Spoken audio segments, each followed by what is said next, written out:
আল্লাহ সুবহানাহু ওয়া তাআলা কোন ক্ষেত্রে কাফিরদের জন্য ফেরেশতাদের রাসূল হিসেবে পাঠাতেন?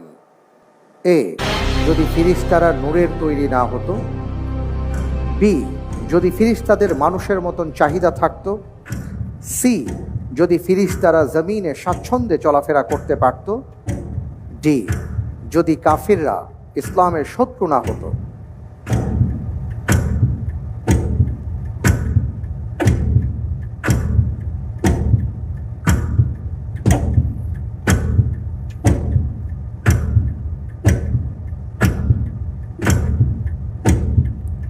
কোরআনুল করিমের আয়াত এসছে এই ক্ষেত্রে আল্লাহ সুবহানাহু ওয়া তাআলা একটা অবস্থায় জমিনে ফেরেশতাদেরকে পাঠাতেন রাসূল হিসাবে।